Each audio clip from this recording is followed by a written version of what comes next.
হযরতে আবু বকর সিদ্দিক নবীজিকে রাতের বেলা পাহারা দিয়েছিলেন। পড়তাম আর ওই সময় বুঝতাম না, তারপরও মন লাগিয়ে দিতাম যে কি কি হয়েছে দেখি। আবু বকরের ওপর একটা আলাদা ভালোবাসা জন্ম নিত যে নবীর জন্য এত কিছু করেছে। ওখানে শিক্ষায় দেখবেন 2-3 লাইন আবার লেখাও ছিল যে হযরতে আবু বকর নবীজির জন্য একটা দিন একটা রাত এই কষ্টটা করার কারণে আল্লাহ এত বেশি খুশি হয়েছিলেন, কিয়ামত পর্যন্ত আমরা সারা দুনিয়ায় আসতে পারি সবার নেকি যদি এক পাল্লায় দেন, হযরতে আবু বকর নবীজির জন্য এক রাতে যে কষ্ট করেছিলেন ওই এক রাতের কষ্টের সমান যে সওয়াব, ওই সওয়াবের পরিমাণ হবে না। আবু বকরের প্রতি এমনি একটা আলাদা ভালোবাসা তৈরি হয়ে যেত। মুহাম্মদ এই পৃথিবীতে কোনো অ্যাডাল্ট, কোনো প্রাপ্তবয়স্ক পুরুষের পিতা ছিলেন না। বলেন তো এই শব্দটা যদি আল্লাহ পাক এখানে সিবিয়ান লাগিয়ে দিতেন, রিজাল না দিতেন, ওই জামানায় যারা কাফের, যারা আল্লাহর নবীর ভুল ধরতো, কোরআনেরও ভুল ধরার চেষ্টা করত, এই আয়াতটা শোনার পরে তারা ভুল ধরত কিনা?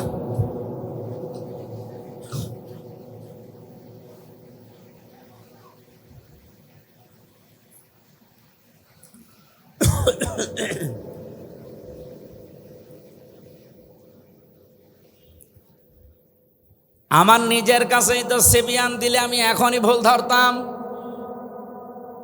এই যে টনি বেলাওয়ারের এক শালিকা লরেন বোথ, এই মহিলা ইরানের তেহরান বিমানবন্দরে এসেছিল আমেরিকা থেকে। মহিলা আসার পরে একজন মুসলমানের কাছে কোরআন শরীফ নিয়ে 53 জায়গায় লাল দাগ দিয়েছে। সংবাদ সম্মেলন করে বলছে আমি 53 জায়গায় ভুল পেয়েছি। কি চেষ্টা করে তারা বলেন তো?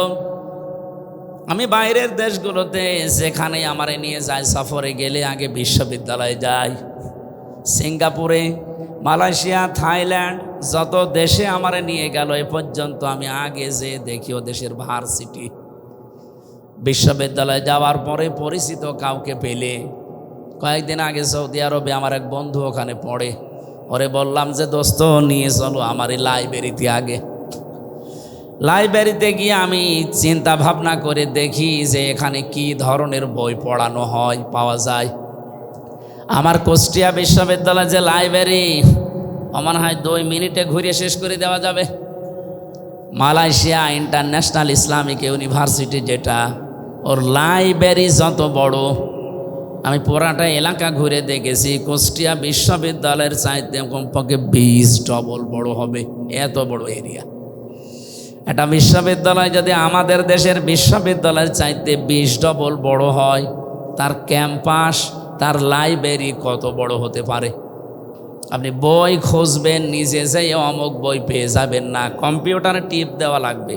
কত তালায় আছে, কত কামরায় আছে, কত তাকে আছে, কত লাইনে আছে, ওটা লেখা উঠবে, ওই জায়গায় যে ওই বই পাবেন। তাছাড়া যদি নিজের মন মতো যে খুঁজতে চান, আমার মনে হয় আপনার জীবন শেষ হয়ে যাবে, এত বই সেখানে। বড় বড় বিশ্ববিদ্যালয়গুলো যে আমি এই ছোট্ট জীবনে দেখেছি, ওরা যত বই থাকুক না কেন, সবার উপরে আল কোরআন এইটা ওখানে লিখে দেয়। যে সমস্ত দেশে মুসলমান কম, যেমন সিঙ্গাপুরে 100 জনের মাত্র 5 জন মুসলমান, 95 জন সেখানে কাফের, বিভিন্ন জাতির লোক আছে, মুসলমান না। থাইল্যান্ডে ওই রকম মুসলমান হয়তো 2-3%, বাকি সবগুলোই তারা কাফের। আমার এক বাজারে নিয়ে গেল থাইল্যান্ডে, বাজারে যে দেখি গোশত বিক্রি করছে, সামনে তাকালাম দেখি শুধু মাথা। জিজ্ঞাসা করলাম ইংরেজিতে ওনারে যে কি এটা, আমারে বলছি ডগ। ডগ মানে একটা দুইটা না, প্রায় 15-20টা ডগ মাথা কেটে রেখে দিয়েছে। ওরা তো আর বিসমিল্লাহির রহমানির রহিম বলেনি, এক কোপে আলাদা করে ফেলেছে। সাপ, বড় বড় সাপ জিয়ানো আছে, শুধু মাথা কেটে যে মাছের মতো পিস পিস করে। এরকম একটা দেশেও বিশ্ববিদ্যালয়ের দিকে তাকান, কত হাজার হাজার বই তাদের আছে, নিচের থাকে, ওপরে যেটা আছে সেই জায়গায় আছে দি হলি কোরআন। জোরে বলেন সুবহানাল্লাহ। ওরা আর কিছু না করুক, নতুন কোন তথ্য যদি বের করতে চায় কোরআন ছাড়া সম্ভব না।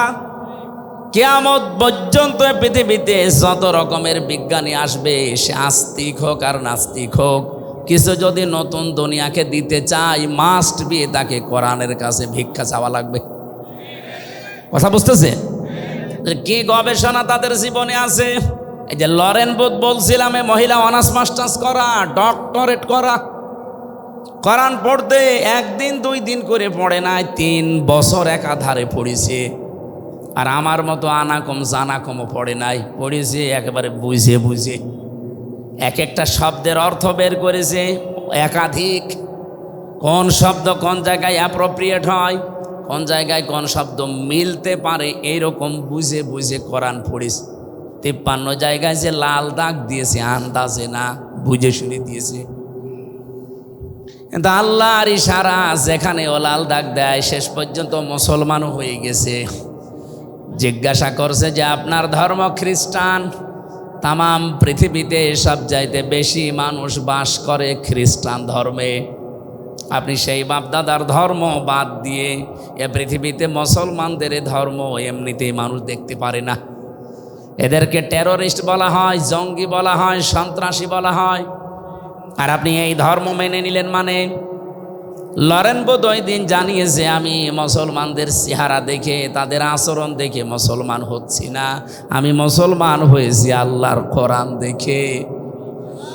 আমি 53 জায়গায় লাল দাগ দিয়েছিলাম ঠিক, এতদিন শুনতাম যে মুসলমানের কোরআনে কোনো ভুল নেই, কিন্তু আমার দৃষ্টিতে আমি পেয়েছি আল্লাহর দয়া আমার উপরে, আল্লাহর ইশারায় যেখানেই লাল দাগ দিয়েছি, ভুল ধরেছি, দেখি তার পরের আয়াতে বা পরের সূরাতে ওই আয়াতের জবাব আমার আল্লাহ 1500 বছর আগেই দিয়ে দিয়েছে।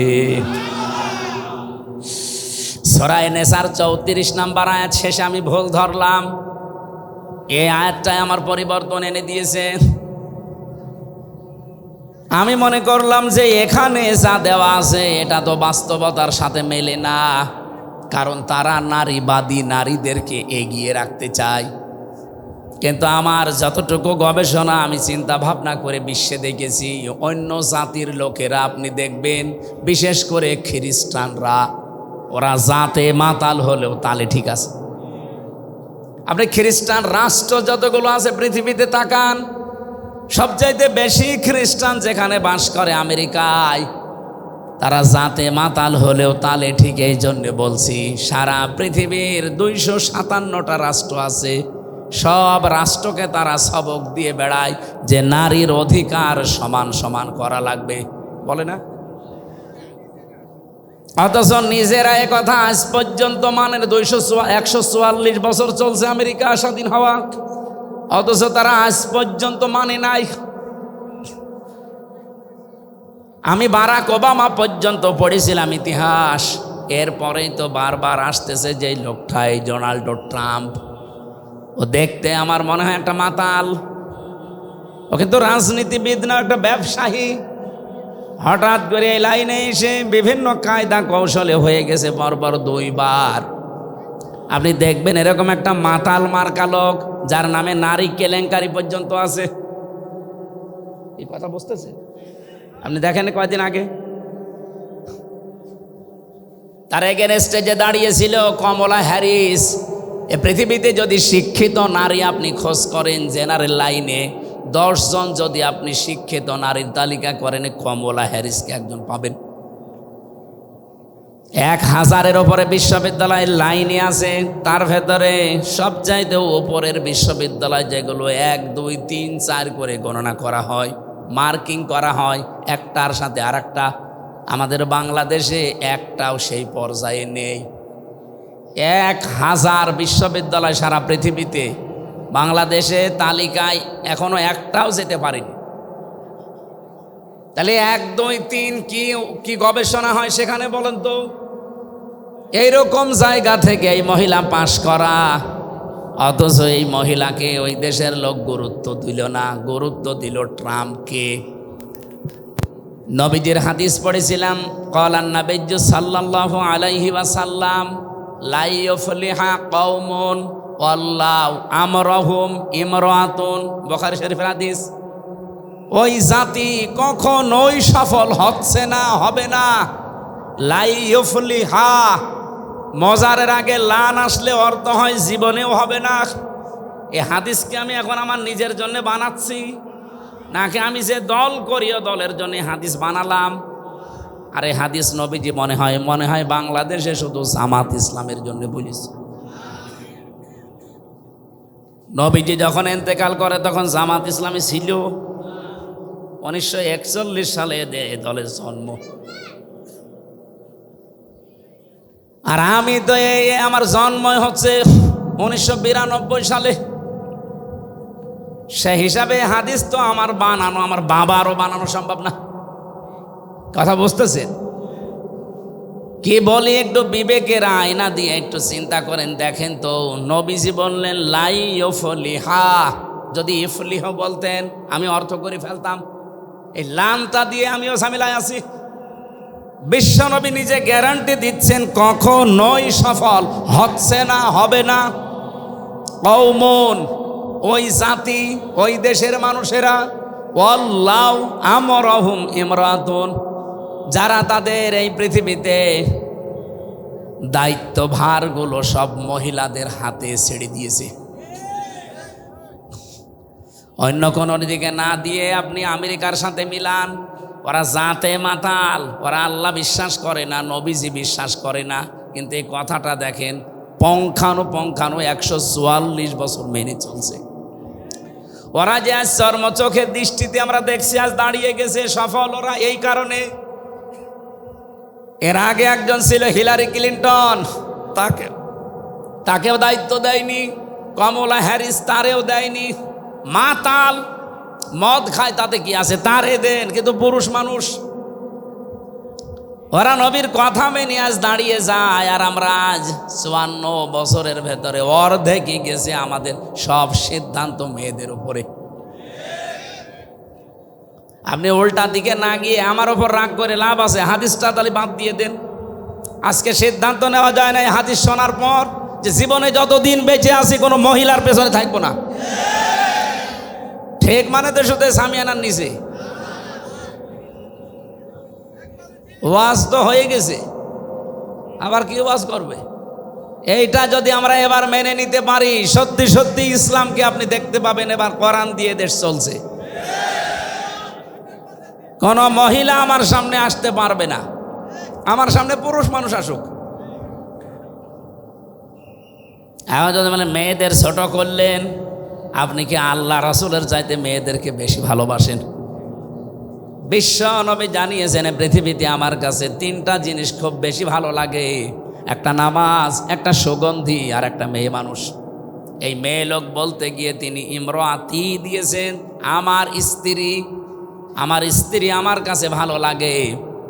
আমাদের কাছেও নামাজ অনেকের ভালো লাগে, অনেকের লাগে না। অনেকের কাছে সুগন্ধি ভালো লাগে, অনেকের কাছে আবার দুর্গন্ধ ভালো লাগে। ওই যে বিড়ি খায়, এটাকে সুগন্ধ। অনেকের কাছে স্ত্রী ভালো লাগে, নিজেরটা বাদ দিয়ে অন্যেরটা। না এই এলাকায় সব নেই আছে? মানে এই যে পরকীয়া প্রেম করে কারা? পরকীয়া প্রেম যারা করে এরা কি নিজের বর সাথে না অন্যের বর সাথে? আমার ভাইরা, এই জন্য আল্লাহ রাসূলের চাইতে বেশি মর্যাদা আপনি জীবনেও দিতে পারবেন না মহিলাদেরকে। আন্দাজে যা বলছেন ওটা আপনার নিজের স্বার্থে, দলীয় স্বার্থে। যে কথা বলছিলাম, এই যে এই মহিলাটা খ্রিস্টান সবচাইতে বেশি পৃথিবীতে, তারপরেও তিনি যখন বলেন আমি দেখলাম যে আমার নিজের ভুলই ধরা পড়ে যাচ্ছে একটা একটা করে, এই সেই আয়াতটাই বলছিলাম, সূরা নিসার 34 নম্বর আয়াত, আর রিজালু কাওয়ামুনা আলান নিসা। আমি পুরুষদেরকে বানিয়েছি অভিভাবক আর মেয়েদেরকে বানিয়েছি তাদের আজ্ঞাবহ। কিন্তু আজ আমাদের দেশে অনেকে সিস্টেম পুরা উল্টিয়ে ফেলেছে। মেয়ে লোক এখন রাজমিস্ত্রি আর আমরা যোগাইলে।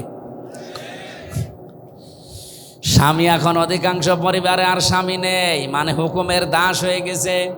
সব পরিবারে না, বহু পরিবারে আমি দেখেছি স্বামী আন্দাজে নামে আছে শুধু, অথচ স্বামীর যে মর্যাদা এ পৃথিবীতে নবীজি জানিয়েছেন, আল্লাহ বাদে যদি সেজদা দেওয়া জায়েজ থাকতো, মেয়েদের কানের কাছে মুখ নিয়ে বলতাম যে স্বামীর পায়ে সেজদা দাও। এত মর্যাদা আল্লাহর পরে আল্লাহ যাকে দিলেন, সেই স্বামীকে আজ অনেকেই আছে গোলামের মতো ব্যবহার করে। গোলাম মার্কা স্বামী আছেন কারা? হাত তোলেন তো। এলাকা তো অনেক ভালো, আলহামদুলিল্লাহ।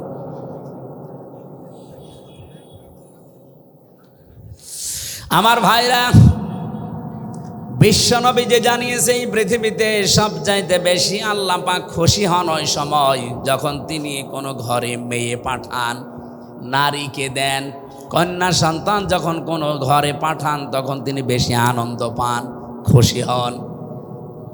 আমি যে কথা বলতে চাই আয়াত দিয়ে, বিশ্ব নবীকে আল্লাহ যদি সিবিয়ান রেজাল না দিয়ে সিবিয়ান দিতেন, আমরা তো আর কোরআন নিয়ে পড়ে থাকি না। যারা ভুল ধরার চেষ্টায় আছে অহরহ, তারা এই আয়াতি ভুল বের করতো যে মোহাম্মদ নাকি ছোট শিশুদের পিতা না।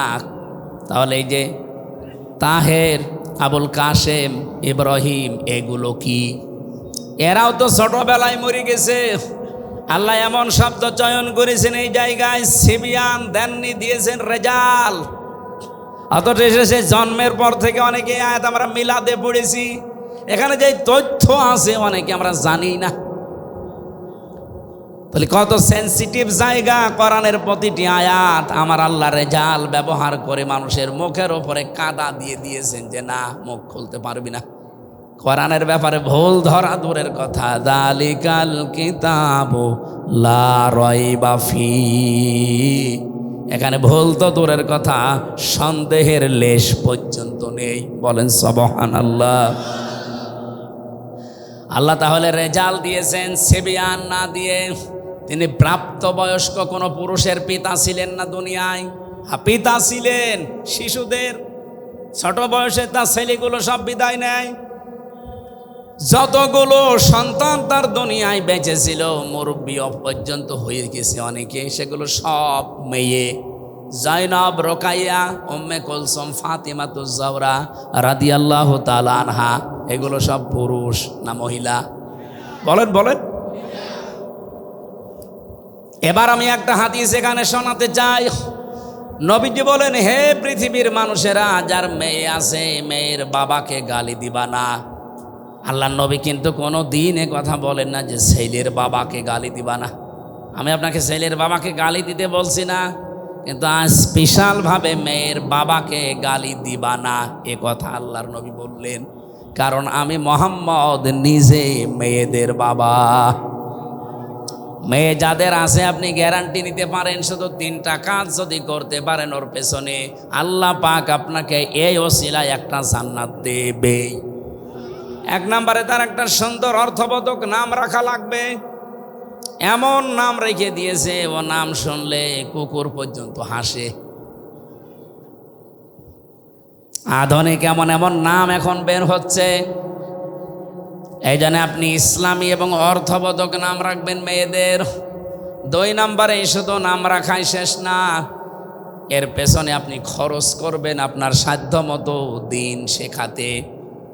আপনার মেয়ে হাফেজা হবে, আপনার মেয়ে ইঞ্জিনিয়ার হবে, ডাক্তার হবে, কোনো অসুবিধা নেই, কিন্তু তাকে প্রথমে কোরআনে কারিমের জ্ঞানটা এমনভাবে দেন ও বড় হয়ে যেন দুর্নীতি না করে। এগুলো যাদের ভেতরে আছে, আপনার মেয়ে যদি ডাক্তার হয়, রাজশাহীর ডাক্তার ফাতেমা সিদ্দিকার মতো হবে। আপনার মেয়ে যদি বিশ্ববিদ্যালয়ের শিক্ষিকা হয়, আমি বহু বিশ্ববিদ্যালয়ের শিক্ষিকা দেখেছি, এ মানুষগুলো সূর্যের আলো পর্যন্ত তাদেরকে দেখতে পায় নাই, অথচ তারা ভার্সিটির শিক্ষিকা। আর আপনার মেয়ে প্রাইমারির মাস্টার, ওর আগা থেকে মাথা পর্যন্ত শুধু সূর্য না, এলাকার সূর্যরাও দেখে। এই জন্য তাকে এমন জ্ঞান আপনি প্রথমে দিয়ে দেবেন, ও যখানে এই দায়িত্ব পালন করুক দুর্নীতি করবে না। আপনি দেখেন আগে কিন্তু 5 এবং 8-এ 100 মার্কের কোরআন ছিল, হাদিস ছিল, ফেকা ছিল, ইসলামী ইতিহাসগুলো ছিল 100 মার্কের বৃত্তি পরীক্ষায়। কিন্তু আমাদের দুর্ভাগ্য, আগে যারা দায়িত্ব ছিল এই 15 বছরে ওরা এই বৃত্তি পরীক্ষায় 100 মার্ক কোরআন হাদিস তুলে দিয়েছে। আরে পরীক্ষার জন্য অনেকে পড়ে না, সেটা যদি সিলেবাসে না থাকে ও জীবনে হাত দেবে। আগে সেই 3 যখন পড়তাম তখন গারে সুরের ঘটনা পড়তাম। হযরতে আবু বকর সিদ্দিক নবীজিকে রাতের বেলা পাহারা দিয়েছিলেন, পড়তাম আর ওই সময় বুঝতাম না, তারপরও মন লাগিয়ে দিতাম যে কি কি হয়েছে দেখি। আবু বকরের ওপর একটা আলাদা ভালোবাসা জন্ম নিত যে নবীর জন্য এত কিছু করেছে। ওখানে শিক্ষায় দেখবেন 2-3 লাইন আবার লেখাও ছিল যে হযরতে আবু বকর নবীজির জন্য একটা দিন একটা রাত এই কষ্টটা করার কারণে আল্লাহ এত বেশি খুশি হয়েছিলেন, কিয়ামত পর্যন্ত আমরা যারা দুনিয়ায় আসতে পারি সবার নেকি যদি এক পাল্লায় দেন, হযরতে আবু বকর নবীজির জন্য এক রাতে যে কষ্ট করেছিলেন ওই এক রাতের কষ্টের সমান যে সওয়াব, ওই সওয়াবের পরিমাণ হবে না। আবু বকরের প্রতি এমনি একটা আলাদা ভালোবাসা তৈরি হয়ে যেত, সেইগুলোই যদি এখন তুলে দেয় তে ভালোবাসা জন্মাবে কি করে? এই জন্য সিলেবাসে যারা ছিল শিক্ষা ব্যবস্থায় ওরা যাতে মাতালগিরি করলো ওরা কিন্তু তালে ঠিক ছিল। আপনি দেখেছেন যে কয়জন মানুষ দায়িত্ব পালন করেছে, নুরুল ইসলাম নাহিদ, ডাক্তার দীপুমণি, আর এই যে চট্টগ্রামের নফেল, এগুলো লেখাপড়া কোন জায়গায়, এগুলো প্রোটেকশন কোন জায়গা থেকে? সর্বশেষ যে লোকটা দায়িত্বে ছিল এই মহিউদ্দিনের ছেলে নফেল, চট্টগ্রামের শিক্ষা মন্ত্রণালয় ছিল, ওর পড়া ভারতের রামকৃষ্ণ। যারা রামকৃষ্ণ থেকে পড়ে এসে আমাদের মুসলমানের 92% মুসলমানের দেশের শিক্ষা ব্যবস্থায় শিক্ষামন্ত্রী হবে, ও তো কোরআন হাদিস পড়াবে। এই জন্য 100 মার্কের ছিল, আবার তুলে দিয়েছে, দরকার নেই। আমরা চাই আবার এই দেশে সকালবেলা ফজরের পরে কোরআনের আওয়াজ বিভিন্ন ঘর থেকে আসতে থাকবে। এটা চান না? খালি আসলে আজকে আসার পরে প্রায় 4-5 জন বাচ্চা এসে বসে মাথায় হাত দেন, দোয়া করেন। কি দোয়া করব? বাচ্চাগুলো খারাপ হয় ওই সময় যখন মায়ের পেট থেকে দুনিয়াতে আসে, কারণ এই 10 মাস 10 দিন মায়ের পেটে থাকাকালীন ও অনেক কিছু ওখান থেকে নিয়ে আসে। বিজ্ঞান এখন প্রমাণ করছে 6 মাস যখন মায়ের পেটে মানুষের হয়ে যায় তখনও দুনিয়ার কথাবার্তা শুনতে পায়। এখন 6 মাস আপনার স্ত্রীর পেটে সন্তান, বয়স হয়ে গেছে, আপনার স্ত্রী বসে বসে এমন সিরিয়াল দেখতেছে যার ভেতরে শুধু আল্লাহ রসুলের কথা। ওইটা দেখে আর ওর ভেতর থেকে তো সব শুনতেছে, ওইটা প্র্যাকটিস করে, আসার পরে ঠিক ওইটাই আচরণ করে। বলেন, দোয়া চাই আমার কাছে, হুজুর দোয়া করেন আব্দুল কাদের জেলানির মতো ছেলে চাই। আব্দুল কাদের জেলানি এমনি হবে? সম্মানিত মা বোন যারা এসেছেন, শুধু ওয়াজ শুনতে আসা না, এখন থেকেই পরিবর্তনের নিয়ত করে বাড়ি যাবেন। হযরতে আব্দুল কাদের জেলানি রহমতুল্লাহ আলাইহে যেই মায়ের পেটে এসেছিলেন, আপনি সেই মায়ের জীবনী পড়ে দেখেছেন কোনোদিন? আমি কারাগারে থাকতেই 3 বছরে গুরুত্বপূর্ণ যে বইগুলো পড়ে শিক্ষা নিয়েছি তার অন্যতম প্রোডাক্টিভ মুসলিম, কারাগারে রাত দিন। আর এই যে আব্দুল কাদের জেলানি রহমতুল্লাহ আলাইহির জন্ম, এত সুন্দর করে সেখানে শিক্ষামূলক বিষয়গুলো তুলে এনেছে। সন্তান পেটে রাখা অবস্থায় যদি ওগুলো পড়তো তাদের ঈমানও বৃদ্ধি হতো জয়নাব আল গাজালির মতো। আব্দুল কাদের জেলানির মায়ের নাম ফাতেমা, এই মেয়েটার মতো আমাদের মেয়েদেরও মায়েদেরও ঈমান মজবুত হতো। বাসর রাতে স্বামীকে ডাক দিয়ে বলছে, স্বামী দাঁড়ান, আপনি আমার কাছে আসা থেকে একটু বিরত থাকেন। আমার বাবা কিন্তু আপনাকে বলেছিল আমি নাকি অন্ধ, আমি নাকি বোবা, আমি নাকি ন্যাংড়া। আর ঠিক বলেছে আমার বাবা। আপনি যে বাসর রাতে আমার কাছে আসতে যে ফিরে গেলেন ভয়তে, আপনি বিয়ের আগেই তো শুনেছিলেন যে আমি অন্ধ, অথচ আমার চোখ এখন ভালো। আপনি শুনেছিলেন যে আমি নাকি ন্যাংড়া, অথচ আমি হাঁটতে পারি। আপনি শুনেছিলেন আমি কিছু শুনতে পাই না, কালা, অথচ আমি আপনার কথা শুনতে পাচ্ছি। আপনি শুনেছিলেন আমার বাবার কাছে আমি বোবা, কথা বলতে পারি না, অথচ আমি আপনার সাথে টকিং করছি। আমার বাবা যা বলেছে সত্য বলেছে, এই কারণে আমি যখন প্রাপ্তা বয়স্ক হয়েছি, তার মানে মেয়েরা প্রাপ্ত বয়স্ক হয় ওই সময় যখন তাদের শরীর খারাপ হয়। কথা বুঝতেছেন? মেয়েরা যারা এসেছেন, সম্মানিত মা বোনেরা, আপনাদেরকে বলছি, একটা মেয়ে মানুষ ওই পর্যন্ত প্রাপ্ত বয়স্ক হয় না, প্রাপ্তা। মেয়েদেরকে প্রাপ্তা বলা হয়, পুরুষ প্রাপ্ত। যতক্ষণ তাদের মাসিক না হয় বা ওই শরীর খারাপ না হয়, যখন শরীর খারাপ হয়ে যাবে, সে 9 বছরে হোক, 12 বছরে হোক, 15 বছরে হোক, যখনই শুরু হবে, ওই দিন থেকে শুরু করে জীবনে আর কোনো দিন আপনি ওই মাসে 3 দিন, 5 দিন, 7 দিন বাদ দিয়ে নামাজ বাদ দিতে পারবেন না। এই মাসলাটা বুঝেছেন কিনা বলেন? তাহলে মেয়ে লোকের নামাজ ফরজ হওয়া, যেদিন শরীর খারাপ হয়েছে ওই দিনের পবিত্র হওয়ার পর থেকে, তার শরীর খারাপ হওয়ার পর থেকে নামাজ শুরু। হ্যাঁ, প্রতি মাসে মাসে আপনি 3 দিন, 7 দিন, 10 দিন পর্যন্ত নামাজ না পড়ে থাকতে পারবেন যখন শরীর খারাপ থাকবে। তো শরীর ভালো হয়ে গেলে বাকি সময় কোনো দিন আপনি আর নামাজ বাদ দিতে পারবেন না।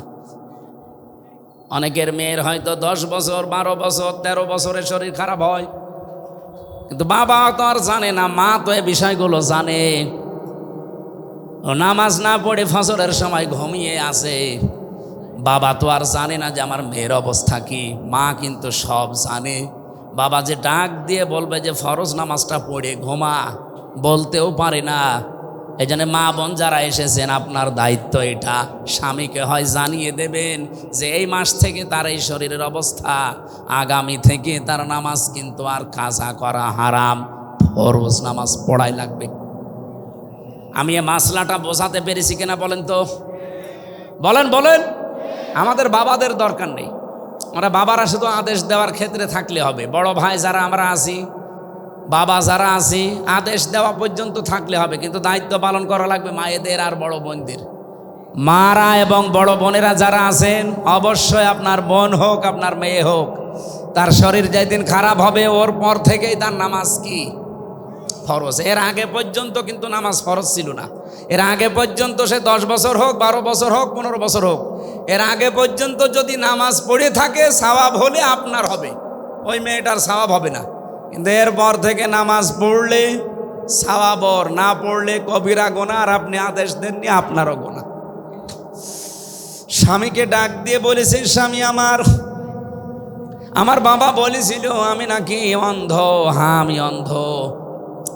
আমার এই প্রাপ্তা বয়স্ক হওয়ার পর থেকে, মনে করেন 12 বছর, এই 12 বছরের পর থেকে এই বিয়ের এখন চলছে আমার 18 বছর, এই 6টা বছরে কোনো দিন আমি যে বোবা, আমার বাবা বোবা বলেছে, কারণ এই মুখ দিয়ে আমি কোনোদিন গীবত করি নাই। আমার বাবা বলেছে আমি নাকি অন্ধ। হ্যাঁ, আমি পরপুরুষের চেহারা এই অন্তত এই প্রাপ্তা বয়স্কর পর থেকে বিয়ে পর্যন্ত দেখি নাই। আমি ন্যাংড়া এই কারণে বলেছি, আমার এই পা দিয়ে এমন কোনো হারাম কাজে আমি যাই নাই যেটা কবিরা গুনাহ হয়। আমি এমন কোনো কথা এই কান দিয়ে শুনি নাই যে কথায় কবিরা গুনাহ হয়, তার মানে গীবত, এগুলো আমি শুনি না। আমার বাবা আমার উপরে আস্থা রেখে এই 6 বছর সে দেখেছে, এই কারণে বলেছে আমার মেয়ে অন্ধ, বোবা, কালা, ন্যাংড়া। আসলে আমি ওই রূপকর্তে এগুলো ছিলাম, বাস্তবে আমার শরীর সব ঠিক আছে। শুকরিয়া আদায় করলেন। বাসর রাত শেষ করে বউকে নিয়ে বাড়িতে গেলেন বাবার, কারণ এতদিন তিনি শ্বশুর বাড়িতে কাজ করে খেতেন 10 বছর। সর্বশেষ আমি তার জীবনী পড়তে গিয়ে পেয়েছি, এই মায়ের পেটে এসেছিলেন হজরতে আব্দুল কাদের জেলানি রহমতুল্লাহ আলাইহে। এত বড় চরিত্রের অধিকারী তার মা, এর পরেও তিনি মায়ের পেট থেকে এসে মাত্র 6 বছর তার বয়স, মা তাকে নিয়ে গেছে মাদ্রাসায় পড়ানোর জন্যে। ওস্তাদ ডাক দিয়ে বলছে, বাবা বলো বিসমিল্লাহির রহমানির রহিম, আলিফ বা তা সা। হযরতে আব্দুল কাদের প্রথমেই প্রশ্ন করলেন, ওস্তাদ বিসমিল্লাহির রহমানির রহিম এর মানে কি? উনি অর্থ বললেন যে এখানে আল্লাহর নামে শুরু হচ্ছে, যিনি রহমান, যিনি রহিম, দয়াশীল এবং ক্ষমাশীল। আলিফ বা তা সা, উনি বললেন এর অর্থ বলেন। ওস্তাদ বলছে আলিফ বা তা সার কোনো অর্থ নেই। আব্দুল কাদের বলে হুজুর যে জিনিসের মানে হয় না, অর্থ হয় না, ওটা পড়ি আমি সময় নষ্ট করি না। ওস্তাদ চিন্তা করছে কি ছাত্র পেলাম। তুমি জানো আলিফের মানে? যা জানি, আমি মায়ের কাছ থেকে শুনেছি। কি আলিফের মানে? আমি এতদিন ছাত্র পড়াই, আমি জানি না। তোমার মা কি বলিয়েছে দেখি বলো তো। উনি আলিফ দিয়ে শুরু করলেন আয়াতুল কুরসি। আল্লাহু লা ইলাহা ইল্লা হুয়াল হাইয়ুল কাইয়্যুম। তেলাওয়াত করতে করতে প্রায় 18 পারা পর্যন্ত তিনি পড়েছিলেন। আয়াতুল কুরসির ভেতরে আমার আল্লাহর 10টা ক্ষমতার কথা আছে। তিনি ব্যাখ্যা পর্যন্ত মায়ের কাছে পড়েছিলেন, শুনেছিলেন। এগুলো শুনলেন, বললেন ওস্তাদকে। ওস্তাদ কাঁদতে কাঁদতে বেহুশ হয়ে গেছে।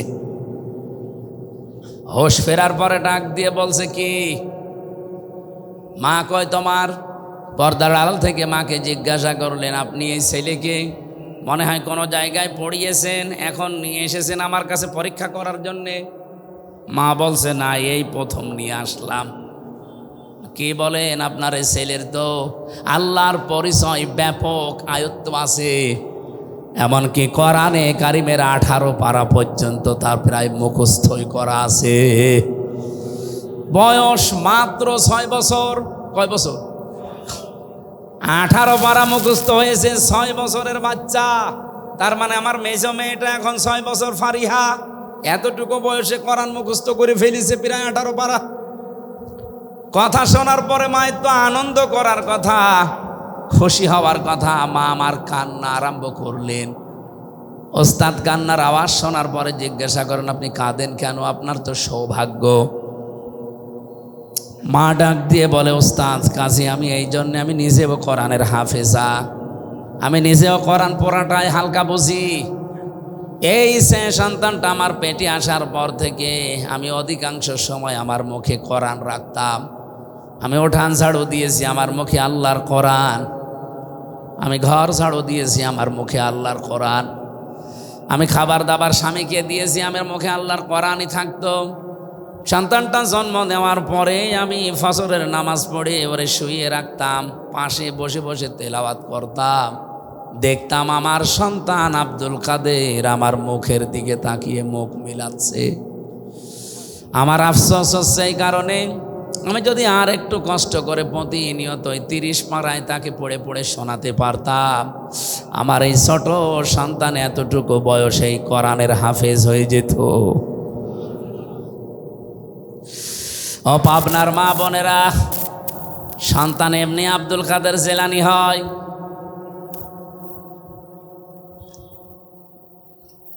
এই জন্য আমি যেটা বোঝাতে চাচ্ছিলাম, কন্যা সন্তান এই পৃথিবীতে মানুষকে আমার আল্লাহ দিয়ে তিনি নিজে আরশে বসে বসে আনন্দ করেন আর তিনি নিজেই খুশি হন।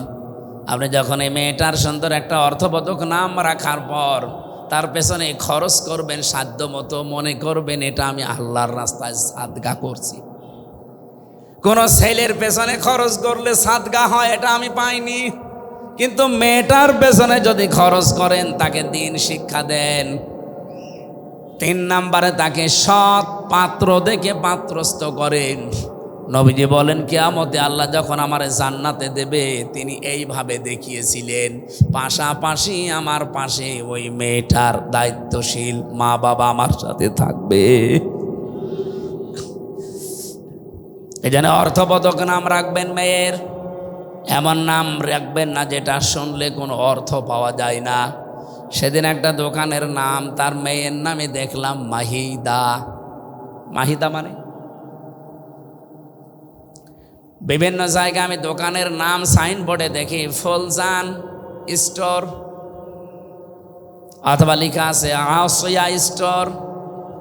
না, আইন সাদিয়া, আসিয়া শব্দের শাব্দিক অর্থ অবাধ্য, আর হামজা দিয়ে আসিয়া মানে বাধ্যগত বান্দি, সৌভাগ্যশালী। তাহলে আসিয়া না আসিয়া? হ্যাঁ, আসিয়া হামজা দিয়ে। খালি উচ্চারণের ভেতরে পার্থক্য হয়ে গেলে দেখেন অর্থ আকাশপাত পাল্টিয়ে গেছে। আসিয়া মানে সৌভাগ্যশালী, আর আসিয়া মানে অবাধ্য। ফলজান মানে ঘনিয়ে ধরা। ওরে মাহিদা রেখেছে, জিজ্ঞাসা করলাম মাহিদা স্টোর কি? বলে আমার মেয়ে হয়েছে, তার নামই আমি দোকান দিয়েছি। খুব ভালো লেগেছে নামটা আমার। কোথায় পেয়েছেন মাহিদা? বলছে কোরআন শরীফ পড়তে গিয়ে পেয়েছি। বিসাল মাহিস, মিহাদ। এই মেহাদ থেকে শেষে আবার জবর দেওয়া আছে। আমরা বললাম মেহাদ মানে জানেন? মেহাদ মানে জাহান্নামের নিকৃষ্ট স্থান। কোরআন শরীফ পড়ে নাম পালাম, তাও 2 নাম্বার নাম। নাম পাল্টাবো, নাম পাল্টিয়ে এখন আমি তারে দিয়েছি জামিলা লিখবেন। জামিলা মানে আপনার মেয়ে যেহেতু সুন্দরী, আপনি মেহাদ না দিয়ে দিবেন জামিলা মানে সুন্দরী। সুন্দর একটা অর্থবোধক নাম রাখার পরে এই মেয়েটাকে যদি আপনি সাধ্য মতো খরচ করে তাকে দিনের শিক্ষা দিয়ে, দুনিয়ার শিক্ষা দিয়ে, সাথে একটা পাত্র দেখে পাত্রস্থ পর্যন্ত করে দিতে পারেন। কোরআনে কারিমে আল্লাহ যেখানে জন্মের কথা দিয়েছেন দেখবেন আগে মেয়ে লোকের নাম দিয়েছেন। ইয়াখলুকু মা ইয়াশা ইয়াহাবু লিমান ইয়াশাউ ইনাসা ওয়া ইয়াহাবু লিমান ইয়াশাউ যুকুর। আল্লাহ পাক ইয়াহাবু লিমান ইয়াশাউ ইনাসা দিয়েছেন। ইনাসুন মানে মেয়ে লোক, কন্যা। ও পাবনাবাসী, আল্লাহ ছেলের নাম দিলেন না কেন? আল্লামা আলুসি রুহুল মাহানি রুহুল বায়ান এই তাফসিরের ভেতরে তিনি ব্যাখ্যা করতে গিয়ে লিখেছেন আল্লাহ পাক সবচাইতে বেশি ভালোবাসে মেয়েদেরকে, এই জন্যে তিনি মেয়ে দিয়ে আরম্ভ করেছেন আয়াতটা। জোরে বলেন সুবহানাল্লাহ। তাহলে আল্লাহ সবচাইতে বেশি খুশি হন, আনন্দ পান দুনিয়াতে ওই সময় যখন কারো ঘরে মেয়ে আসে, কন্যা সন্তান আসে। কিন্তু দুনিয়ার মানুষ এইটাই খুশি না বেজার? আমরা ইনশাল্লাহ খুশি হব মেয়েদের এই হকগুলো আদায় করার মাধ্যমে। জান্নাতুল ফেরদাউস পর্যন্ত আমরা যেন যেতে পারি, বলেন আমিন। রবিউল আউয়াল মাস আসলে আমরা যেহেতু নবী নিয়ে পাগল হয়ে যাই, সেই নবীকে নিয়ে একটা আয়াত পড়েছি মাত্র, সূরা আরাফ 157 নম্বর আয়াত। এখানে প্রায় কমপক্ষে 13টা জিনিস আছে। প্রথম 3টা পরিচয় দেওয়া আছে নবীজির, এরপরে 6টা কাজ করা লাগবে আমাদের। 6টা গুণাগুণ দেওয়া আছে বিশ্বনবীর। পরিচয় দেওয়ার পরে গুণাগুণ দিয়েছেন, বৈশিষ্ট্য। এরপরে শেষের দিকে আমাদের জন্য করণীয় 3টা কাজ আল্লাহ দিয়েছেন। এই 3 3 6 আর ওদিকে 6 কত? বলেন বলেন। আর ওই শেষের শব্দটা সৌভাগ্যশালী হওয়ার জন্য আপনাকে মাস্ট বি দুনিয়ায় এই 12টা কাজ করা লাগবে। রবিউল আউয়াল মাস যেহেতু এসেছে, আমরা এই আয়াত থেকে নবীজির মাধ্যমে কিছু নিতে চাই। আল্লাহ যেন আমাদেরকে সহজে অল্প সময়ে কিছু নেওয়ার সুযোগ দান করেন, বলেন আমিন। সূরা আরাফ কোন সূরা বলেন তো? আরো জোরে বলেন, কোন সূরা? আরাফ। 206টা আয়াত আছে, মাত্র এক আয়াত পড়েছি, 157 নম্বর আয়াত। নামকরণ বলছি আগে। আপনারা কি বিরক্ত হচ্ছেন নাকি? যারা কি চলে যাচ্ছে এরা কি?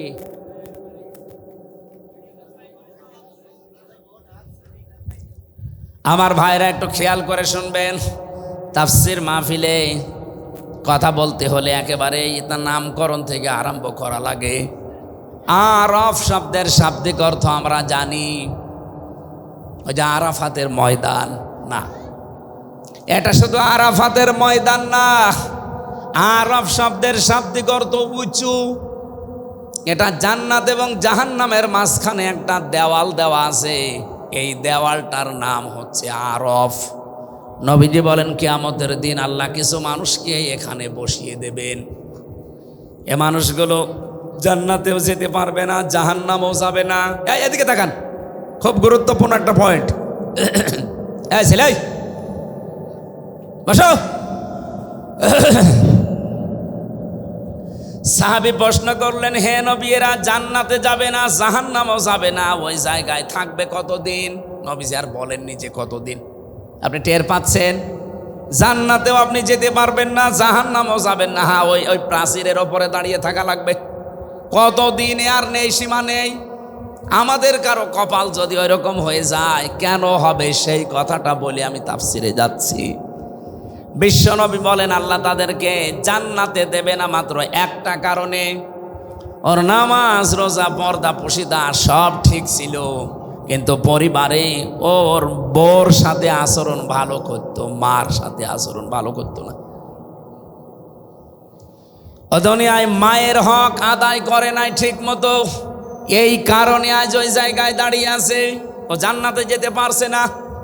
তাহলে জান্নাতে যাওয়ার বাধা কিন্তু আপনার মা বাবা। আমার মনে হয় এখন মা বাবা যারা প্যান্ডেলে বসে আছে, এরা আনন্দে আত্মহারা যে হুজুর আরো বেশি দিন বেঁচে থাক। আরে মা বাবা, আপনারও তো কিছু দায়িত্ব আছে। ওই যে সন্তান হওয়ার পরে তার সুন্দর অর্থবোধক নাম রাখার পরে তার দ্বীনের শিক্ষা দেওয়া। এ কথা বলেন না কেন? আপনি কি শিক্ষা দিয়েছেন যে আপনি মা বাবা আল্লাহর পরে আপনার স্থান সে ছেলে জানেই না? কয়েকদিন আগে একটা জানাজা দেখছিলাম ভিডিওতে, এই বাংলাদেশের সুদর্শন পুরুষ নামে একজনের নাম শুনেননি? ও যদি সুদর্শন পুরুষ হয়, আমি কি কি জানো নাম? অ্যাডলফ। আমি মনে করছিলাম অ্যাডলফ হিটলার মনে হয়। এই শয়তানের জানাজার নামাজে আমি দেখলাম ও বাবা মারা গেছে, জানাজা পড়ছে, এইভাবে তুলে দাঁড়িয়ে আছে। এখন যে কোনো দেখি সালাম ফেরানো লাগবে তাও জানে না।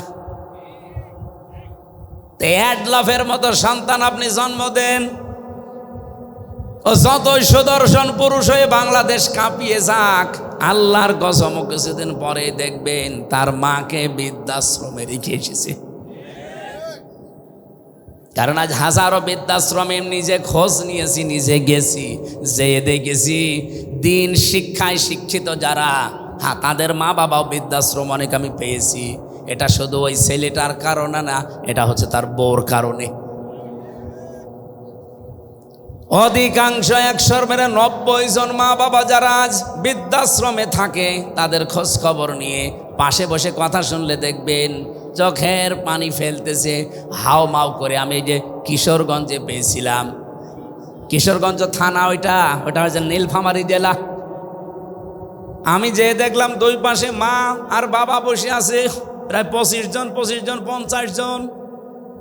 একজনের কাছে একটু মাথা কাট করে বললাম, কি বাড়ি কোথায়, কি করেন, কেন এখানে এসেছেন?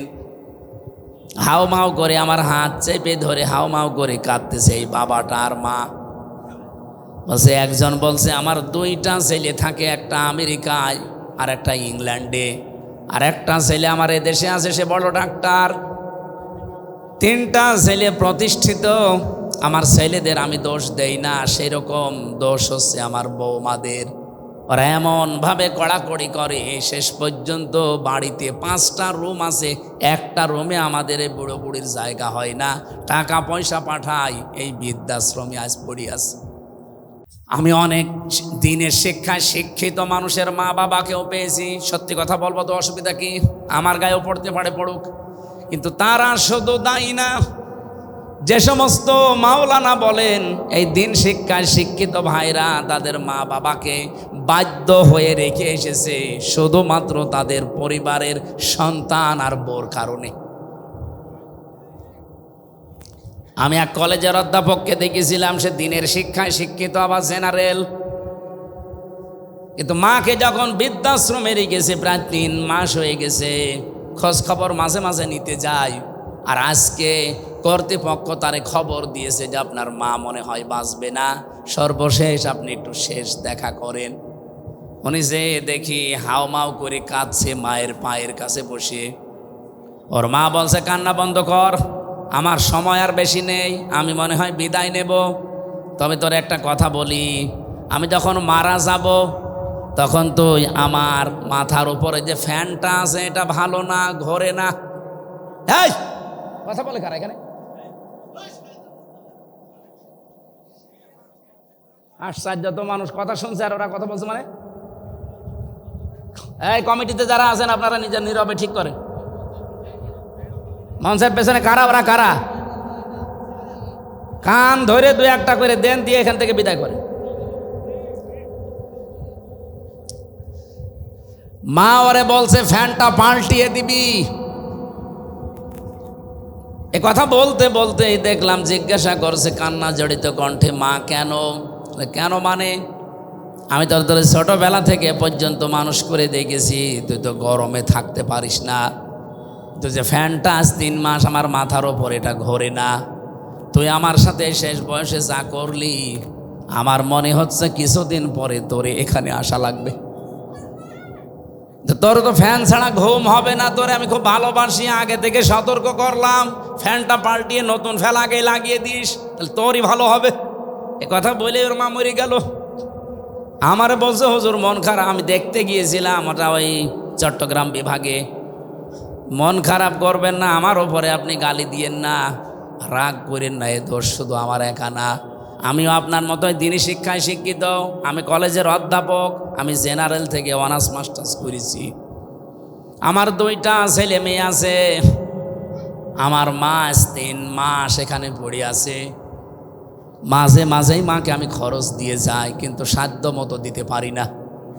বউ আমারে বলেছে এই বুড়ি যদি বাড়ি থাকে তোমার ভাত আমি খাবো না। আমি তো বউকে তালাকও দিতে পারলাম না, ওই বাচ্চা দুটো মুখের দিকে তাকিয়ে। শেষ পর্যন্ত মাকেই রেখে গিয়েছিলাম। আজকে মা আমার চিরদিনের মতো চলে গেল। আমার বাবা সেই ছোট্টবেলায় মারা গেছে, বহু কষ্ট করে এ পর্যন্ত আমি পৌঁছিয়েছিলাম। খুব অবস্থান ভালো না আমার, যাই আছে আমি চলতে পারতাম, কিন্তু আজকে আমি এমন একজনকে হারালাম যে দুনিয়ায় আমার নাম ধরে ডাকবে সেরকম মানুষ এখন আর নেই। বলেন তো, জেনারেল শিক্ষা বলেন আর ধর্মীয় শিক্ষা বলেন, মা বাবাকে বৃদ্ধাশ্রমে রেখে আসার পেছনে আমি যতটুকু দেখছি, আমি তো একেবারে কম ঘুরি না, যতটুকুই দেখছি সবচাইতে বেশি ভূমিকা পালন করে বাড়ির বউগুলো। 100টার প্রায় 98টা পরিবারে আজ বউ শাশুড়ির মিল নেই। ছোটোখাটো জিনিস নিয়ে তাদের মনের দূরত্ব, শরীরের দূরত্ব এত বেশি, শেষ পর্যন্ত স্বামী যারা আমরা আছি আমরা মানসিক রোগী হয়ে যাই। বউর দিকে একটু ভালোবাসা দেখালে আমার নাম পড়ে যায়, আমি বউ পাগল।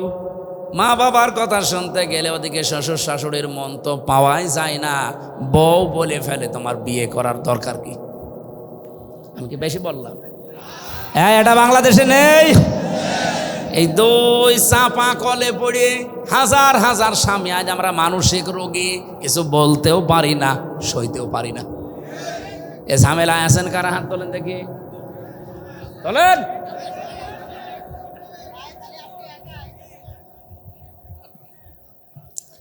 এটা রেকর্ড হচ্ছে, সারা বাংলাদেশে যাচ্ছে। পেছনে যারা মেয়ে লোক বসে আর হয়তো শুনছে, সারা পৃথিবী এখন ছড়িয়ে যাচ্ছে। হাতে পায়ে ধরে মাদেরকে বলছি, বিশেষ করে বউদেরকে বলছি, আল্লাহর কসম আপনি জান্নাতে যেতে পারবেন না যতক্ষণ শ্বশুর শাশুড়িকে নিজের মা বাবার মতো মনে না করবেন।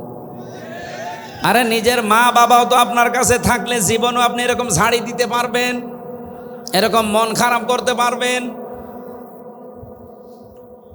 24 বছর, 25 বছর, 28, 30 বছর পর্যন্ত হামজার পেছনে এই মেয়ে লোকটাই শ্রম দিয়েছে নিঃস্বার্থভাবে। এই পুরুষ লোকটাই রোদে পুড়ে পুড়ে পিঠের চামড়া কালো বানিয়ে ফেলেছে এই হামজার জন্যে। আর আপনি 3 কথায় এসে 3 দিনে আপনি পাল্টিয়ে গেলেন। আপনি নিজের শুধু ক্ষতি করছেন না, এই স্বামীর মন থেকে তো উঠে যাচ্ছেনই। আপনি দেখবেন স্বামীরা সবচাইতে জড়ানো জিনিসকে বেশি ভালোবাসে। আরে পৃথিবীতে সবচাইতে বেশি আমরা পুরুষ যারা আছি, আল্লাহর কসম আমি কোরআন হাতে নিয়ে বলতে পারি, আল্লাহ রাসূলের পরে আমি সবচাইতে বেশি ভালোবাসি আমার মা আর বাবাকে। আর এই মা বাবার সাথে যে জিনিসে জড়িয়ে থাকে তাকেও বেশি ভালোবাসি। এই জন্য যদি স্বামীর মন পেতে চান, আপনি স্বামীর মা বাবার সাথে কন্যার মতো জড়িয়ে যাবেন, তাহলে এমনি আপনাকে মন থেকে ভালোবাসবে। কথা বলেন ঠিক কিনা? আরো জোরে বলেন। আমার ভাইরা, বিশ্বনবী মোহাম্মদ রাসূলুল্লাহ সাল্লাল্লাহু আলাইহি সাল্লামকে আল্লাহ যেই কথাগুলো আমাদের মাধ্যমে এবার জানাবেন, সূরা আরাফ থেকে যেহেতু পড়েছি, আপনি আরাফ থেকে এই প্রাচীর নামক জায়গায় মনে করেন এখন দাঁড়িয়ে আছেন, আপনার বিচার চলছে। আপনাকে আল্লাহ জান্নাতে দিচ্ছে না শুধুমাত্র মায়ের কারণে, বাবার হক আদায় না করার কারণে। সাহাবী প্রশ্ন করলেন, হে নবী, আমার মা বাবার কারণে না আমি জান্নাত যেতে পারলাম না, জাহান্নামে আল্লাহ দিচ্ছে না কোন কারণে? এই বসেন বসেন, একটু একটু, এইটাই আমার মূল বিষয়, নাই তো আমি পয়েন্ট পর্যন্ত আসতাম না। এদিকে তাকান। সাহাবী প্রশ্ন করার সঙ্গে সঙ্গে নবীজি বললেন তাকে, আল্লাহ জান্নাতে দিচ্ছে না মা বাবার কারণে, আর জাহান্নামে দিচ্ছে না, লোকটা আর যাই করুক দুনিয়ায় দিন কায়েমের জন্য চেষ্টা করত। তাহলে দিন কায়েম করা এটা কিন্তু ফরজ, এটা নফল কাজ না। যত ফরজ আছে দুনিয়ায়, এই জমিনে আল্লাহর দিন কায়েম করা, নামাজ, রোজা, হজ, যাকাত, দান, সাদকা এর চাইতেও বড় ফরজ। কারণ দিন কায়েম না থাকলে আপনি নামাজের হক আদায় করে নামাজ পড়তে পারবেন না। দিন কায়েম না থাকলে আপনি যাকাত ভিত্তিক অর্থনীতি পাবেন না। দিন কায়েম না থাকলে আপনি পর্দাশীল মহিলা খুঁজে পাবেন না। এজন্য কোরআনে কারিমে আমি যতটুকু স্টাডি করে দেখলাম, আমি তো সে ছোটবেলা থেকে এর সাথে লেগে আছি, আমার এই মাথার ভেতরে কোরআনের যতটুকু জ্ঞান আছে আমি দেখেছি সব ফরজের বড় ফরজ আল্লাহর জমিনে দিন কায়েম করা। আদম নবী থেকে আমাদের নবী পর্যন্ত কত লক্ষ নবী হতে পারে বলেন? আমি অন্তত ছোট জীবনে যত নবীর জীবনী পড়েছি, শুধু 2 জন নবীর জীবনী বাদ দিয়ে প্রত্যেকটা নবীর জীবনের শেষে পেয়েছি আন আকিমুদ্দিন, দিন কায়েম করো। একজন হযরত আদম আলাইহিস সালাম আর হযরত সুলাইমান নবী, এরা 2 জনে, আদম নবীর সময় তো মানুষজনই ছিল না, আর সুলাইমান নবী তার বাবার কাছ থেকে রাজত্ব পেয়েছিলেন, তিনি আর কি কায়েম করবেন? আর বাকি যত নবীর জীবনী পড়লাম, প্রতিটি নবীর জীবনের মিশন এবং ভিশন ছিল যে দিন কায়েম করা লাগবে। ওয়ালা তাতাফাররাকু ফি, আল্লাহ বলেন মতপার্থক্য করা যাবে না এ বিষয়ে। আপনি যা করেন করেন, আপনি তাবলীগ করবেন করেন, আপনি জামাত ইসলাম করবেন করেন, আপনি পীর মুরিদি করবেন করেন, জিকির করবেন করেন, দরবার খুলে বসে আছেন করেন, যা করবেন আপনার জীবনের যেন টার্গেটই থাকে যে জমিনের দিন কায়েম করা লাগবে। এ বিষয়ে যদি আপনার মন খারাপ হয়, ফতোয়াবাজি করেন যে না এটা দুনিয়ার কাজ, এটা রাজনীতি, সূরা শূরা 25 নম্বর পারা 13 নম্বর আয়াত, এটা 3 নম্বর পৃষ্ঠার 11 না 10 9 নম্বর লাইনে আছে, মাঝের অংশে পাবেন এতটুকু, কাবুর আলাল মুশরিকিনা মা তাদউহুম ইলাই। আল্লাহ পাক বলেন, হে নবী আপনি যেদিকে ওদেরকে ডাকেন দিন কায়েম করো জমিনে, এটা শুনলে সবচাইতে বেশি মন খারাপ হবে তাদের যারা মুশরিক। বাংলার মুসলমানেরা, নামাজের কথা বললে আপনি আমাকে দোয়া করেন, ভালো কথা বলেন, রোজার কথা বললেও আপনার কাছে আমি ভালো, জমিনে যে আল্লাহর দিন কায়েম করা লাগবে এটা বললে আপনার কাছে রাজনীতি মনে হয়, দুনিয়ার কাজ মনে হয়। আপনি বিশ্বাস করতে পারেন যে কোনো কায়দায় আপনার দ্বারা মনে হয় শিরিক হচ্ছে। শিরিক করলে মানুষ যেহেতু মুশরিক হয়, আর দিন কায়েমের কথা শুনলে রাগ হবে, মন খারাপ হবে, খারাপ লাগবে কাদের? মুশরিকদের। বলেন বলেন, এ বাংলাদেশে দিন কায়েমের কথা বললে আপনার রাগ হয়, আপনি কি মুশরিক? বলেন। আমি তো স্টেজগুলোতে এসে আমার বাবার আইন কায়েম করো বলি না, বলি আল্লাহর বিধান কায়েম করা লাগবে। কারণ এইটা কায়েম হলে এই দেশে ডাকাতি থাকবে না, চুরি থাকবে না, যাকাত ভিত্তিক অর্থনীতি কায়েম হয়ে যাবে, ঠিক বাড়ি বাড়ি যাকাতের সম্পদ পৌঁছিয়ে যাবে। যাকাত নেওয়ার জন্য তখন পাড়া খেয়ে মরা লাগবে না। এদেশের সম্পদ বাইরের দেশে শুধু হাত পাতা লাগবে না, যে টাকায় আছে দেশের সম্পদ আছে, শুধুমাত্র যাকাত ভিত্তিক অর্থনীতি কায়েম করে দেন, এ দেশটা ঠিক 1 বছরে আবার দাঁড়িয়ে যাবে। আর বাইরের মুসলমানদের 57টা, তারা তো বিভিন্ন কায়দায় আমাদের দেওয়ার জন্য রেডি হয়ে আছে। আমি মালয়েশিয়া গিয়েছিলাম, সৌদি আরবে ছিলাম, এই দেশটার চাইছে 14 ডবল বড় এই দেশটা। যেখানে যেখানে মিশেছি তারা জানে যে এই পৃথিবীতে সব চাইতে বেশি মুসলমান বাস করে ইন্দোনেশিয়ায় আর বাংলাদেশে। জাকাত ভিত্তিক অর্থনীতি কায়েম করেন না কেন? তারা জাকাত পাঠাবে, ওই টাকাগুলো, নিজের টাকাগুলো, নিজের সম্পদগুলো আপনি শুধু মানুষের দ্বারে দ্বারে জাকাত ফরজ পৌঁছিয়ে দেবেন। 1 বছরের ভেতরে দেখবেন ওই মানুষটা আর ভিক্ষা করবে না, মানুষের চাঁদাবাজি, ছিনতাই, চুরি না। ও নিজের যখন কর্মসংস্থান পাবে, পেটে খাবার থাকবে, তখন ঠিক ভালো রাস্তায় চলবে। বাংলাদেশ জামাত ইসলামের কোনো মানুষ চাঁদাবাজি করে না, ছিনতাই করে না, রাহাজানি করে না। এই কারণে করে না, আপনি দেখবেন এই মানুষগুলো যাই হোক, গরিব হোক আর ধনী হোক, আর একটা কাজ আছে। এই যে এই লোকটা জামাত ইসলাম করে, ও কাপড় সেলাই করে খায়, দর্জি। তাতে কি হয়েছে? পায়খানা সাফ করলেও সে মানুষ। আমি কাজ করে খাই, আমি মানুষেরটা আত্মসাৎ করি না। বাংলাদেশ জামাত ইসলামীতে এই দেশে যত মানুষ আছে দেখবেন, সে ধনী হোক, গরিব হোক, মধ্যপন্থার হোক, তার যে কোনো একটা কাজ আছে। আমি জামাত ইসলামী করি, এই যে ওয়াজ আমার কাজ না, এটা আমার দায়িত্ব, কিন্তু আমার একটা আলাদা কাজ আছে। আমার একটা ব্যবসা, 2টা ব্যবসা আছে, একটা বইয়ের, একটা কাপড়ের।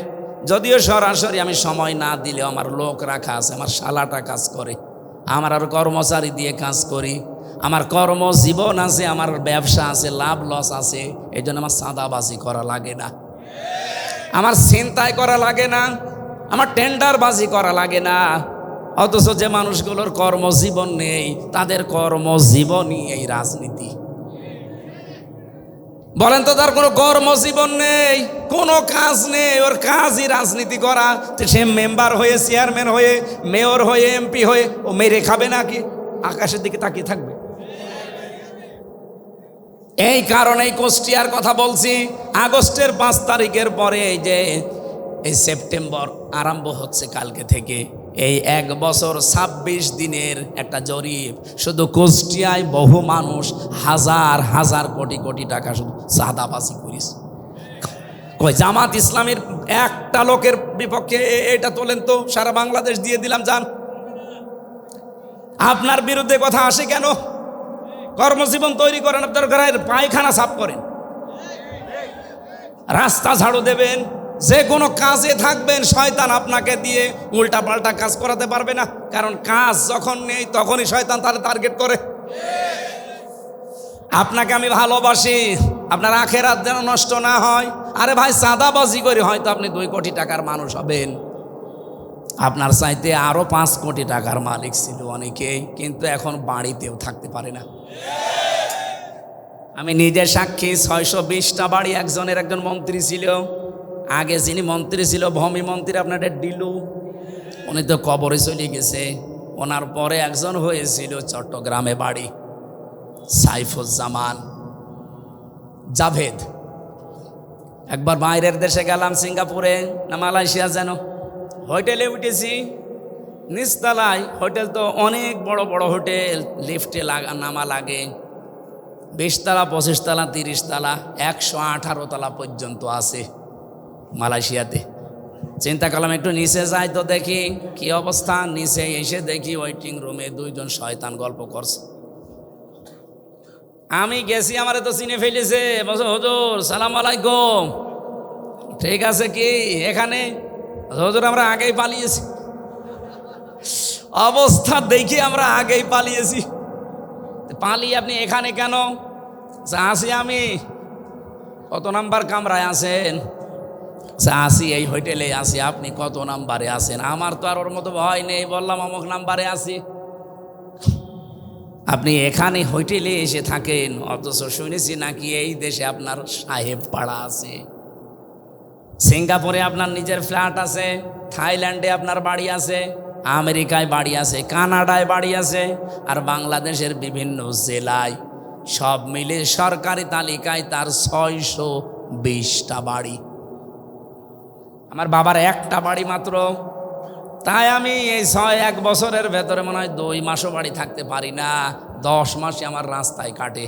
আর আপনার 620টা বাড়ি কবে থাকবেন? আমারে বছর থাকা আগস্টের 5 তারিখ, তা আপনারা সব দখল করে নিলেন। আমি 3 তারিখে রাতে পালিয়েছি, এই পর্যন্ত প্রায় 7 মাস চলছে। খুব গোপনে আছি, কেউ জানে না। আপনি শুধু দোয়া করেন। দোয়া? তোমার জন্য দোয়া আসবে মন থেকে? বদদোয়া আসবে? তো এখানে থাকেন টাকা, এখানে তো অনেক ভাড়া। উনি যেই কামরার কথা বলেছে, যেখানে থাকে কমপক্ষে বাংলাদেশের টাকায় কমপক্ষে 50,000 টাকা প্রতিদিন। আমাদের 30,000 লাগতো। আমাদের তো 1 রুম, আর উনি ফ্ল্যাট নিয়ে থাকে। 50,000 টাকা প্রতিদিন ভাড়ায়, 7 মাস চলতেছে একাধারে। অথচ নিজের বাড়ি তালা লাগানো, যে সাহেব পাড়া আছে তালা লাগানো, ওখানে থাকেন না? থাকবো? 20 লাখ বাঙালি আছে এই দেশে। যদি আমারে দেখে কোনোদিন বাইরে, পিটিয়ে ভর্তা বানিয়ে ফেলবে। এই হোটেল যেহেতু খুব সিক্রেট, কেউ আসে না এখানে, কারণ 3-4টা গেট পার হয়ে আসা লাগে। আবার সেন্সর লাগানো আছে, আপনি গেলেই ঢুকতে পারবেন না। আপনার চেহারা দেখবে, তারপরে কাজ খুলবে। ওটা আগে থেকে সিস্টেম করা। তো এখানে আসি জেলখানার মতোই প্রায়, শুধুমাত্র একটু খাওয়া দাওয়া ভালো, আর ওই মোবাইল চালাতে পারি। তাছাড়া আপনারা 3 বছর জেলে ছিলেন, ওই রকমই আছে। তাও তো অন্তত আপনারা কারারক্ষী দেখতেন। ওই যে জেলার সুপার আসতো, মাঝে মাঝে দেখা হইতো। আর আমরা জেলার সুপারও নেই। এতগুলো বাড়ি, আজ একটা বাড়িতেও থাকতে পারি না। এভাবে যদি কয়েক বছর কেটে যায়, আমার মনে হয় শেষ পর্যন্ত আমারও না খেয়ে মরা লাগবে। আমার ওই দিন থেকে বিশ্বাস হয়েছে, 620টা বাড়ি আল্লাহর এই বান্দা নিজের বাবার টাকায় জীবনও বানায়নি। কথা বলেন না কেন? আপনি যারা 1 বছর 1 মাসের ভেতরে 1000 কোটি টাকার মালিক হয়ে গেছেন, সবই তো আপনার বাবার টাকা। এই জন্য আপনাকে বলছি, সময় কিন্তু পাল্টাতে বেশি দেরি হয় না। হঠাৎ করে যদি সময় পাল্টিয়ে যায় না, তখন দেখবেন এই 1000 কোটি টাকা তো যাচ্ছেই, সাথে সাথে আরো 50,000 যাচ্ছে। জামাত ইসলামী বাংলাদেশের নাম বললাম, অনেকের মন খারাপ হয়ে গেল। আর ভাই একটা দেখান তো, যে এরাও আপনার মতো চাঁদাবাজি করে খেয়েছে। কেন, এদের কি অভাব নেই? এরাও 15 বছর আপনার মতোই তো নির্যাতিত ছিল, আপনার চাইতে বেশি ছিল। আমি জামাতের একজনের পেয়েছি 313টা মামলা তার। আপনারও মামলা আছে 517টা পর্যন্ত আমি মামলা পেয়েছি এদেশে একজনের। আমি মাঝে মাঝে ভাবতাম, আল্লাহ 365 দিনে বছর শেষ, ওই একটা মামলার জন্য একটা করেও হাজিরা দেয়, 517টা ও কয় বছর হাজিরা দেবে? আমার মাত্র 2টা মামলা, তাই আমার হাজিরা দিতে দিতে জীবন শেষ হয়ে যাচ্ছিল। যদিও আমার মামলা এখন প্রায় সব খারিজ হয়ে গেছে। রাষ্ট্র আমাকে ঘোষণা দিয়ে জানিয়েছে যে আপনার সাথে এর কোনো সম্পৃক্ততা পাওয়া যায়নি, আপনি নির্দোষ। তা আমি যদি নির্দোষী হয়ে থাকি, 2 বছর 3 বছর আমার জীবন থেকে কেড়ে নিলেন, ওই জীবন সময়টা ফেরত দেন। হাসিনা আর যাই করুক না কেন, এই 3টা বছর অন্তত যে জুলুম করেছে, আমি খোলাখুলি বলছি, আল্লাহর কসম, কোরআন আমার সামনে, আমি কিন্তু জেলখানায় 20 সালের শেষের দিকে গেছি, এই 23 সালের শেষে বের হলাম 24 সালে। বলেন তো, এই 3 বছরের আগে আমার যতগুলো বক্তব্য, আমি জামাত ইসলামী বাংলাদেশকে শুধু সাপোর্ট করতাম, ভালোবাসতাম, কিন্তু এখন আমি অ্যাক্টিভ হয়ে কাজ করছি শুধু এই হাসিনার কারণে। আমি যাদের সাথে ছিলাম, এই মানুষগুলোর অ্যাক্টিভিটিস দেখেছি, তাদের পড়াশোনা দেখেছি। বিশেষ করে আমিরে Jamaat doctor Shafiqur Rahman, secretary general অধ্যাপক মিয়া গোলাম পরোয়ার, এই পাশের জেলা সিরাজগঞ্জ মাওলানা রফিকুল ইসলাম খান, ওই সাতক্ষীরার মাওলানা ইজ্জতুল্লাহ, রংপুরের এটিএম আজহারুল ইসলাম, এদের সাথে ছিলাম আমি। এদের সাথে সেতে পড়েছি, বুঝেছি, এদের মতো কাজ করার চেষ্টা করতে করতে এখন আমি নিজেই অ্যাক্টিভ হয়ে গেছি। তাহলে মানে এই কাজটা করেছে আমার হাসিনা আপা। হাসিনা যদি আমার এভাবে না দিত, আমি শুধু ওই অবিখা ওয়াজ করে খেতাম। ওই যে কাবিখা আছে না, কাজের বিনিময় খাদ্য, আর আমারটা ছিল অবিখা, ওয়াজের বিনিময় খাদ্য। আমি তো ওই লাইনে ছিলাম। হঠাৎ করে এভাবে কষ্ট না দিলে আমি তো অ্যাক্টিভ হতাম না। এই দিন কায়েম করা যে কত বড় ফরজ এটা আমি বুঝতামও না, শুধু পড়িয়ে যেতাম। এই আয়াত তো আমি সে জন্মের পর থেকেই পড়ছি। আমি যেদিন কায়দা পড়া শেষ করে কোরআন শরীফ ধরেছিলাম পড়াটা শেষ করে, এই আয়াত তো সেই দিন থেকে আরম্ভ করেছি, সেই 5 পাস করার পর থেকে। এতদিন পর্যন্ত তো এইভাবে বুঝতাম না যে কাবুরা আলাল মুশরিকিনা মা তাদউহুম ইলাই। হে নবী, আপনি যেদিকে মানুষকে ডাকেন যে দিন কায়েম করো, এটা শুনলে সবচাইতে বেশি খারাপ লাগবে মুশরিকদের। এই বাংলাদেশে দিন কায়েম করার কথা যেই বলুক, এর কথা শুনলে যদি আপনার মন খারাপ হয়, রাগ হয়, আপনি বুঝবেন আপনার ভেতরে শিরিক আছে। আর শিরিক যারা করে তারা মুশরিক, আর মুশরিক হলে আপনার কাছে খারাপ লাগার কথা। আপনি বলেন কই আমি তো শিরিক করি না, অবশ্যই করেন, না আপনার কাছে খারাপ লাগে কেন? তাহলে কোরআন শরীফ কি মিথ্যা হবে? এই জন্য আপনি শিরিক করছেন, আপনি আগে মুক্ত হন, তাহলে আপনার কাছে দিন কায়েমের কথা শুনলে আনন্দ লাগবে, মন খারাপ হবে না। আর আপনাকে আল্লাহ নিয়ে আসবেও না। এ আয়াতের শেষের শব্দ আল্লাহু ইয়াজতাবি ইলাইহি মাইয়াশা। আল্লাহ পাক যাকে ইজতিবা করেন মানে মনোনীত করেন, পছন্দ করেন দিন কায়েমের জন্যে, তাকে আল্লাহ এই কাজে লাগান। ওয়াহদি ইলাইহি মাইয়ুনিব।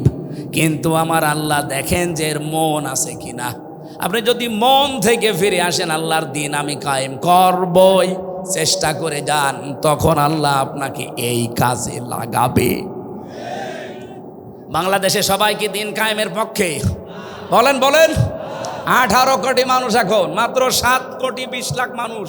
এই যে জরিপ 3 দিন আগের, 7 কোটি 20 লাখ মানুষ এখন চাচ্ছে যে দিন কায়েম হোক, আর বাকিরা এখনো চাই না। আমি বিশ্বাস করি আয়াত দ্বারা, সূরা শুরা 13 নম্বর আয়াত, এই বাংলাদেশে এই 20 কোটি কি 7 কোটি 20 লাখ মানুষকে আমার আল্লাহ অলরেডি তার দিন কায়েমের জন্য নির্বাচিত করেছে তাদের মন দেখে। তারা যেহেতু ইলাইহি উনিব, মন থেকে ফিরে আসতে, উনিব না ইউনিব, ইলাইহি ইউনিব, যারা মন থেকে আল্লাহর দিকে ফিরে আসতে চায় তাদেরকে দিন কায়েমের কাজে আল্লাহ লাগিয়ে দেন। আর বাকি এখনো যাদেরকে আল্লাহ নির্বাচিত করেনি, পছন্দ করেনি, তারা আসতে পারে নাই, তাদেরকে আহ্বান জানাচ্ছি, মন তৈরি করেন, জীবনের টার্গেট বানান যে আমি 200 বছর বাঁচবো, দিন কায়েম হবে না, আমি বেঁচে থেকে লাভ কি? আল্লাহর বিধানে যদি কায়েম না হয় জমিনে, আমি তো অন্তত 100 বছর পরে মরে যাব, কিন্তু জমিন তো এইভাবেই থেকে যাবে, শয়তানরাই চালাবে না। আমি যতদিন আছি আমার টার্গেট এইটা যে জমিনে কি করে আল্লাহর দিন কায়েম করা যায়। একটু মন চায় না, চর্ম চোখে দেখতে মনে চায় না যে কোরআন দিয়ে চললে দেশটা কেমন লাগে? আর এটা বললে আপনার কাছে রাজনীতি মনে হয় কোন কারণে? আপনি করেন, আমি আপনার পেছনে আছি। হয় আপনি নিজে ভালো হয়ে এই কাজ করেন, হয় নিজে ভালো হয়ে এই কাজ করেন, নয়তো যারা করছে তাদের পেছনে থাকেন। ফতোয়াবাজি করবেন না, ওয়ালা তাতাফাররাকু ফি, কোনো ফতোয়াবাজি এই লাইনে চলবে না। নবীজি বলেন এরা আরাফ নামক স্তরে দাঁড়িয়ে আছে এই প্রাচীরে, যে জাহান্নামে দিচ্ছে না, এই একটাই কারণ সবচাইতে বড় ভালো কাজ করেছে দুনিয়ায় তারা, আর ছোটখাটো অপরাধ আছে তাদের। এই জন্য আরাফ সূরা থেকে তাফসীর শুনবেন, এই বিষয়টা আপনি নিজেকে ভাবেন তো, এই প্রাচীরের ওপরে আমি দাঁড়িয়ে আছি, হয়তো মা বাবার সাথে খারাপ আচরণ করেছি, তাদের হক আদায় করি না, জান্নাত আল্লাহ দেবে না, জীবনও দেবে না, জাহান্নামও দিচ্ছে না, শুধু দিন কায়েম করার চেষ্টায় ছিলাম এ কারণে। এখন এখানেই যদি দাঁড়িয়ে থাকা লাগে, তা আমার মতো কপাল পোড়া কেউ আছে? এই জন্য এখন থেকে সংশোধন হওয়ার সময়। আল্লাহ রবিউল আউয়াল মাসে যে আয়াতটা পড়েছি এত বড় বিশাল সূরা থেকে 206টা আয়াত, এই আয়াতের ভেতরে আল্লাহ প্রথম গুণাগুণ দিচ্ছেন, আল্লাযীনা যারা ইয়াত্তাবিউনার রাসূলান নাবিয়্যাল উম্মিয়্যা, যারা অনুসরণ করে রসুলের, নবীর এবং নবীর গুণাগুণ। 1 নম্বরে তিনি আল্লাহর রসুল ছিলেন, 2 নম্বরে তিনি নবী ছিলেন, 3 নম্বরে তিনি উম্মি ছিলেন। উম্মি মানে নিরক্ষর, এভাবে আমাদের মতো তিনি লিখে পড়ে এভাবে পাশ করেননি, কিন্তু এই পৃথিবীতে সবচাইতে জ্ঞানী মানুষ বলা হয় সব দিক থেকে মুহাম্মাদুর রাসূলুল্লাহকে। এই জন্য নবীজি নিজে মাঝে মাঝে বলতেন, ইন্নামা বুইসতু মুআল্লিমান, অবশ্যই আমার আল্লাহ এই পৃথিবীতে আমাকে পাঠিয়েছে শিক্ষক করে। কি করে? বলেন বলেন। এই যে ইন্নামা দেওয়া আছে, একটু ভালো করে শোনেন, ইন্নার পরে যদি মা সে কোনো জায়গায় কোরআনে হোক হাদিসে হোক, আপনি আরবি গ্রামারের নিয়ম হচ্ছে ইন্নার পরে মা যোগ হলে অর্থ দাঁড়ায় একমাত্র, কেবলমাত্র, শুধুমাত্র।